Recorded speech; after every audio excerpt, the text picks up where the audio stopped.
Coming up next on Arizona Horizon, it's our monthly look at the latest in foreign affairs with former Ambassador Kurt Volker.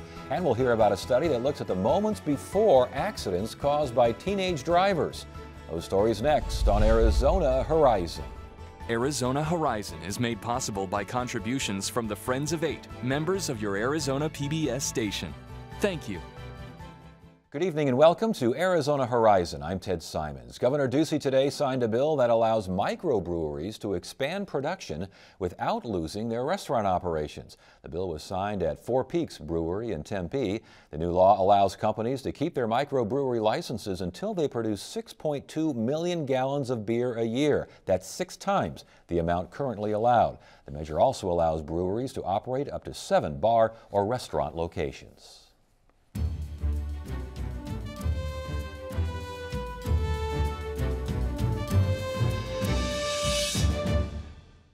Yemen is falling apart and a deadline is missed in nuclear talks with Iran. Joining us now, as he does every month, to talk about foreign affairs issues is Kurt Volker, former ambassador to NATO and executive director of ASU's McCain Institute for International Leadership. It's good to see you again. Thanks for being here. Great to be here. Thank you. We got so much to talk about. Let's talk about today, which was supposed to be a deadline in these Iran nuclear talks. What happened? Well, it's kind of, you could see it coming from a long way away, that there's Iran wants to pursue a program that gives it the capacity to develop a nuclear weapon.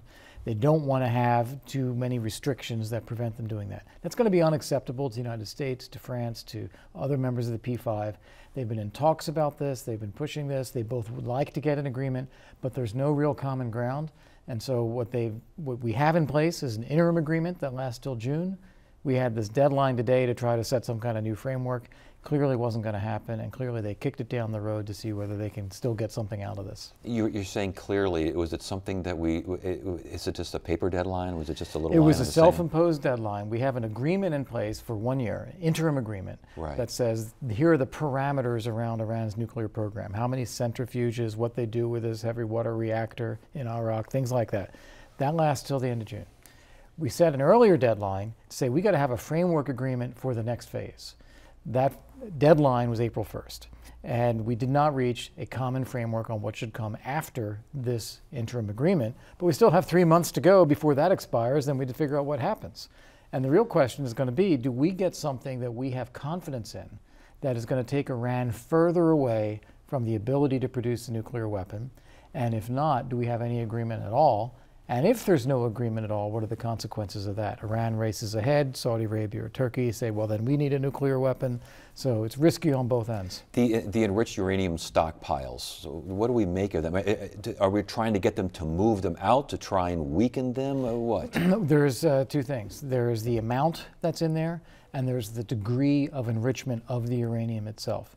We're trying to get the minimal amount, and we're trying to get a minimum level of enrichment. The Iranians are doing the opposite. They want to keep as much as possible. They want to keep the level of enrichment as high as possible, because when you turn back to a nuclear program, nuclear weapons program someday, the question is how much more work do you need to do on that uranium to get it back up to weapons grade?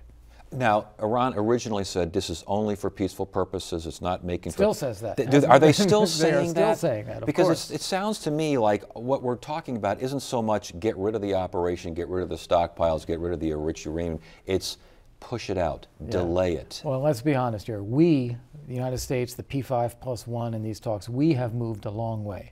We went from 3 unanimous UN Security Council resolutions that said no enrichment.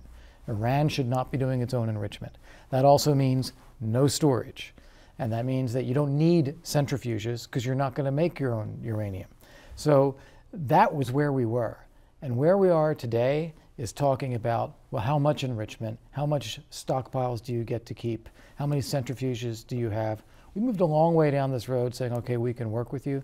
The Iranians still want more. And that's probably one of the reasons why things are as tight as they are. I mean, how firm is the U.S. going to be? After going all this way, it sounds like Iran is, listening as they kind of pull us toward them. But at some point, that's got to stop. Well, but then the question is, what's the alternative? And what is the alternative? Well, that's where we have sanctions in place now.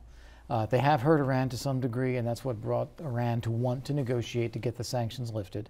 But for the Iranians, this is a matter of national pride as well, that they want to have control over their own nuclear program, not be subject to some kind of external control and verification. So they're not going to back down on this. And at the same time, there's such a level of distrust coming from the Western community and Israel also about Iran's nuclear program that we need to see those kind of guarantees. If we don't have either one of those, then people start talking about, well, would you bomb these facilities? And that could, that could actually lead to an escalation of a war. It also means Iran just rebuilds them over time, and we don't have any other agreement in place. So that's why you get to this point of saying, can we have interim agreements that push it out, push it down the road, see what develops from there? That's what we've been doing. The elections in Israel, Netanyahu wins. Analysis there, if you would, and the impact not only on the Iran nuclear agreement, or lack thereof, but progress toward an agreement, and everything else that's happening in the Middle East. Right. Well, the Netanyahu thing is very interesting because most of the play you got here in the U.S. was about the U.S. domestic politics around Netanyahu's visit.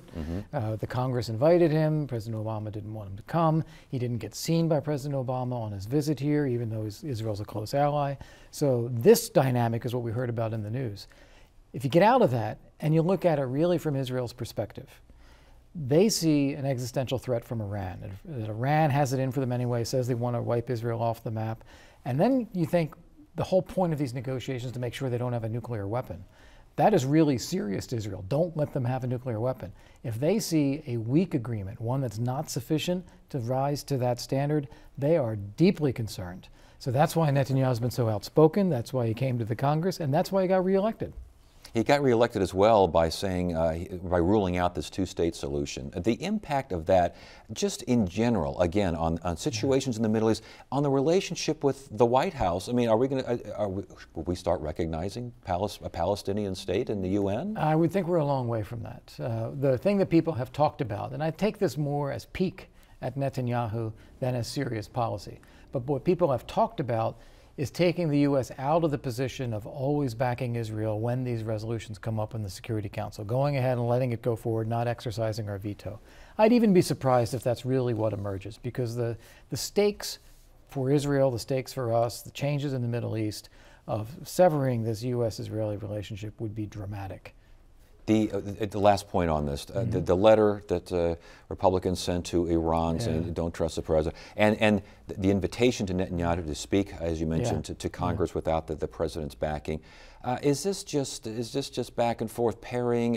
What's going on? Is there a serious rift between America and Israel? Here's the way I would say this. There is a lot of distrust, not only of Iran, but there's distrust between the Congress and the White House.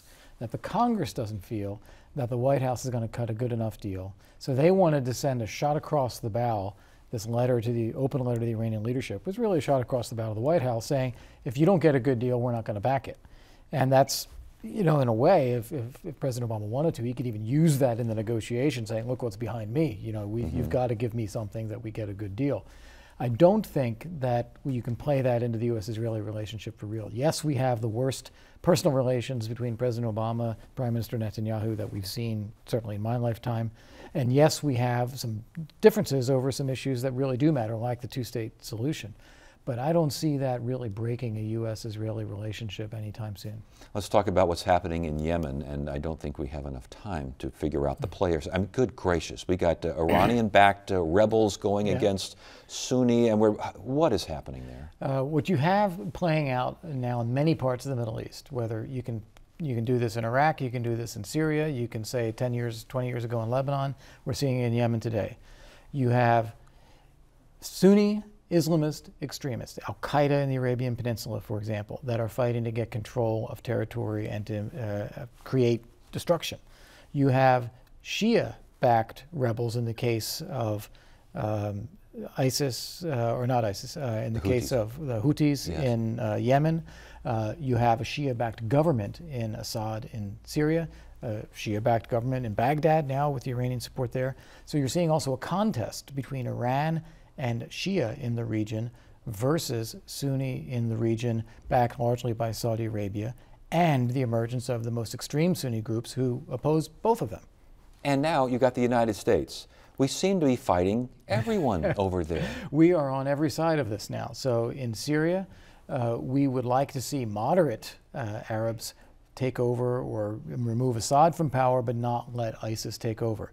In Iraq, we're working with a Shia-dominated government there, which is held in great suspicion by the Sunnis that are in Iraq. In the Arabian Peninsula, we're with Saudi Arabia and fighting against these Shia rebels there. And this puts us in odd circumstances with Iran. In Iraq, we and Iran have the same goal. Yes. In Yemen, we have the opposite goal. In Syria, we have the opposite goal. And on top of all this, we have these nuclear talks. And even if we do get an agreement on the nuclear issue, none of the rest of this goes away. So is this a Shia-Sunni it's war? One dimension. It's one dimension of it. Multiple dimensions. There's ideology and extremism. There's Sunni Shia. There is regional power and dominance. And these are all factors in the way these things are playing out. Will it play? How will it play? I mean, we've talked before, but I use the metaphor of a low-grade fever. It just seems like it's a constant problem as opposed to something blowing up and being really bad. Yeah. But the fallout at least settling things down. Well, here's the way I look at this is that without some kind of imposed order, that is, security alliances, security presence, states that control territory, if that starts to break down, and we've seen a breakdown in governments in many places, whether it's Syria or Libya or Somalia, Yemen, when you have that breakdown, these other groups rise to the fore, and then it spreads and spreads and spreads.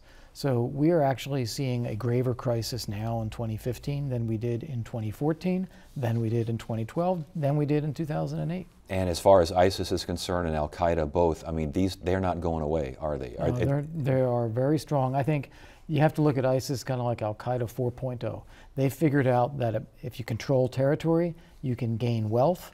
And if you create the ideology of a caliphate that everyone who can sign on to, all these Islamist extremist groups from across a wide swath of territory, from Africa all the way to East Asia, that is a powerful allure. And then if you franchise and say, well, you can call yourself affiliated with ISIS in some way because it's part of the state, the caliphate, right, then it empowers them. So we've seen this actually go further than Al-Qaeda was ever able to do. Before you go, I wanted to mention that the Afghan president was in Washington for 3 days, and it's a different kind of president than we're used to with Karzai. Talk to us about that. He was very gracious. He was thanking the United States for the sacrifices that we have made in trying to bring security to Afghanistan, both financially and in terms of lives lost. He recognized that he still needs U.S. assistance, and he was also taking responsibility for Afghans needing to govern Afghanistan. So he was being very realistic and sending a lot of the right messages. That went along with the White House deciding to extend the deadline a little bit for withdrawal of some U.S. forces. That's going to help him out as well in the security situation. Now, are we still out of there by the end of next year? That's the plan. So we're still out of there by the end of 2015. It's just the question of when does that wave move? We were going to be out of there before the spring fighting season really takes off and goes into the summer. Now we're going to keep the bulk of the U.S. remaining forces there, still not a large number, but still substantial, through the summer, but then get them out by the end of the year. That's buying one more fighting season. Is it likely that we will have a permanent or really, really long-lasting presence in Afghanistan? Well, likely is an interesting question because it depends on the decisions that we make, and clearly President Obama has said he wants to end the U.S. engagement in Afghanistan. Whether we should or not is a different question because I think there, if we see the risk that Afghanistan would fall apart after all the sacrifices that we made, and knowing the kind of instability that can foster elsewhere, as we see with ISIS and in Iraq, then maybe we don't want to see that happen. So this is something that bears watching over time.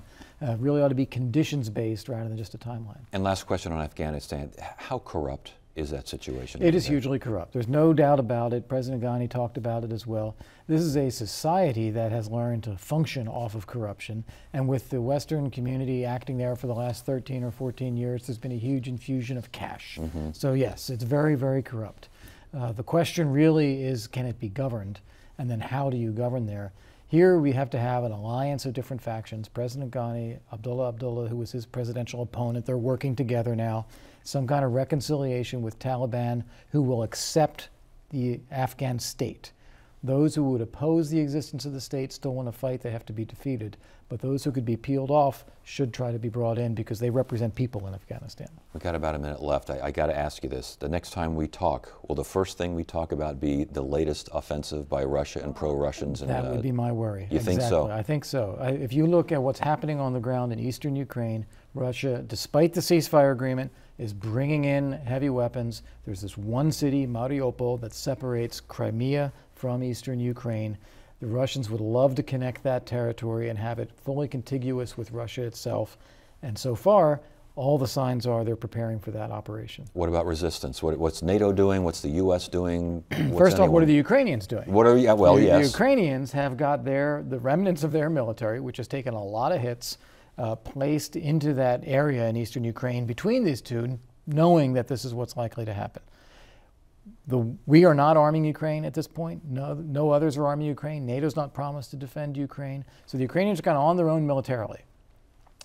What happened after the Minsk ceasefire of a few weeks ago was it was agreed where the line would be, but there was one outpost, Debaltseve, where the Ukrainians still controlled it, and the Russians just ignored the ceasefire, surrounded the Ukrainians, and forced them to pull out, or otherwise they would have decimated all of the forces that were there.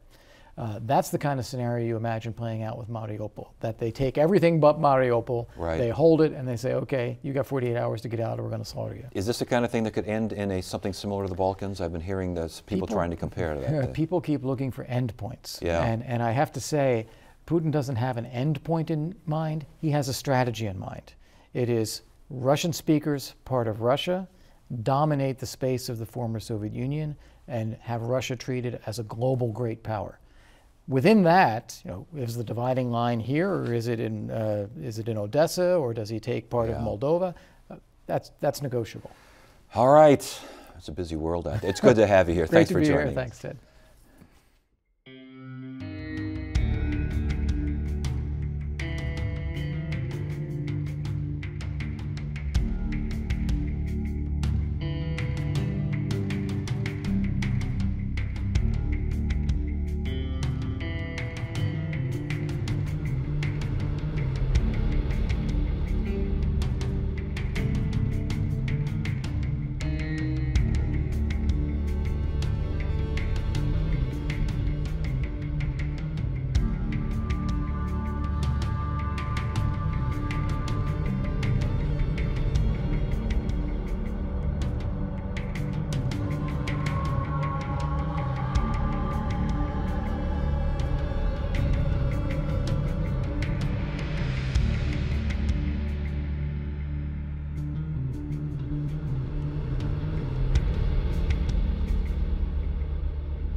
A new study by the AAA Foundation for Traffic Safety looks at the moments leading up to car accidents caused by teenage drivers, and it should come as no surprise that distraction was a main factor in the accidents. Here to talk about this unique study is Michelle Donati-Grayman of AAA Arizona. Good to see you again. Good to see Thanks you. for being here. Now, this involved naturalistic data.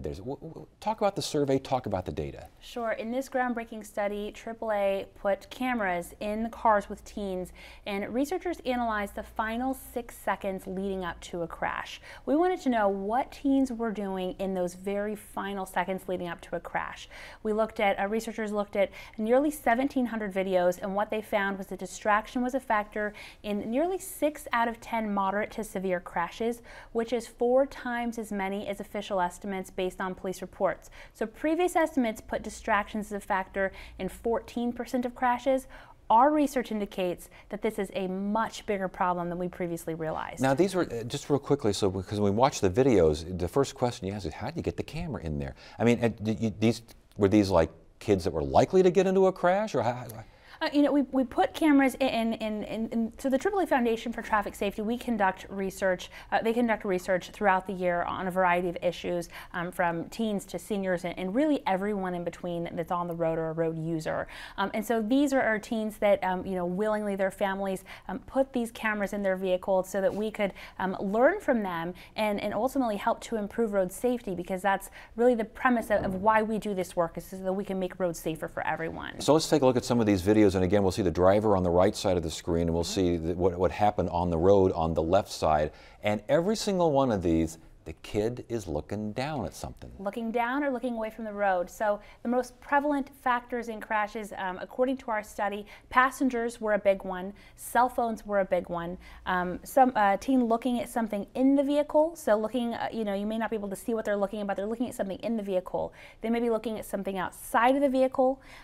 They were singing, moving to music, grooming, or reaching for an object. But the two most prevalent factors, passengers were a factor in 15% of crashes, and cell phones were a factor in 12%. And most of these incidents now, there's a lone driver, so they're not obviously have anyone in there. But I'm also noticing that, again, you're talking about when you're not looking, and then you look up and you say, hey, I'm halfway off the road, there starts to be overreaction, there starts to be all sorts of things happening here. Right, you know, this video will make you cringe because you watch the teen and you want them, you want to make them stop. You don't want to see the crash. Right. And so you see them veer off the road, then you see them realize what's about to happen, you see them overcorrect, and then ultimately the crash. Well, the study found that teens that were using their cell phones had their eyes off the road for 4.1 seconds on average out of those final 6 seconds. This young lady here, I don't think she looked up until she was halfway up the hill. And you know what, that's something else that we found in rear end crashes. Teens failed to react more than 50% of the time when they were on their cell phone. So that means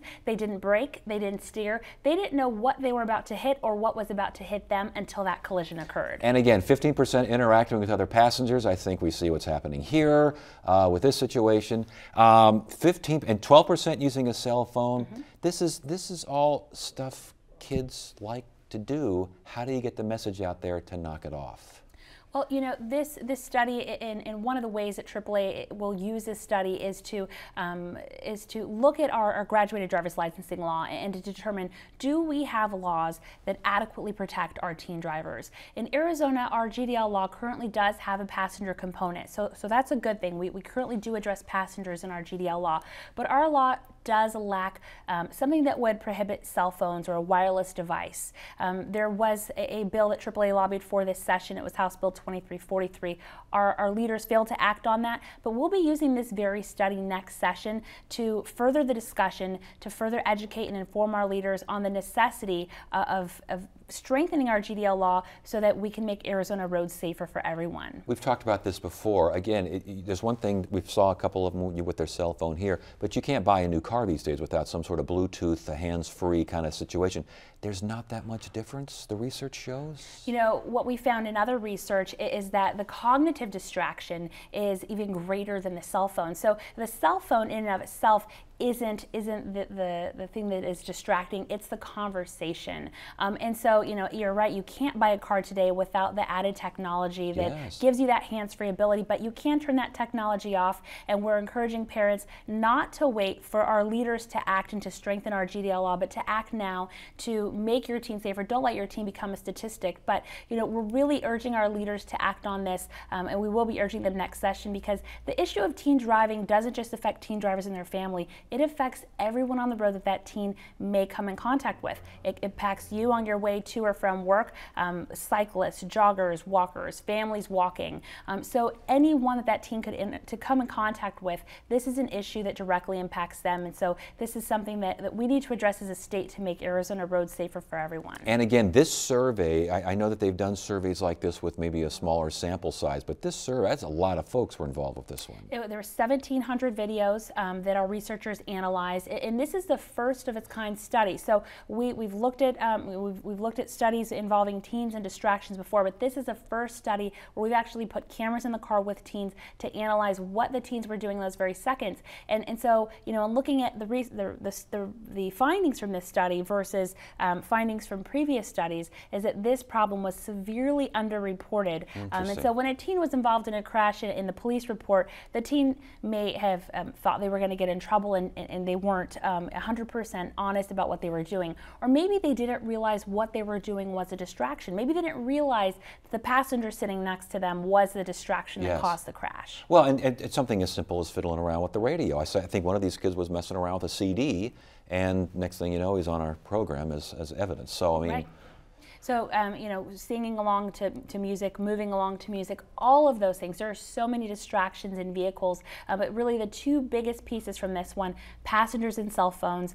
Arizona law does address the passenger right now, but we don't have the cell phone. So that's the next biggest one that AAA is looking to tackle. It's an advocacy organization. And are lawmakers at least listening? I know you didn't get the law passed, but is it close? You know, we know there's overwhelming public support. Now we have this added research, and so this is what we will be focusing on next session. As we focused on it this time, but we'll be focusing on it next year as well with this added weight behind us. All right, very interesting stuff. Good to have you here. Thanks for joining us. Wednesday on Arizona Horizon, the latest on bill signings and vetoes in our weekly legislative update. And Bob Bosbell tells us about his new book, True West Moments. That's at 5:30 and 10 on the next Arizona Horizon. That is it for now. I'm Ted Simons. Thank you so much for joining us. You have a great evening.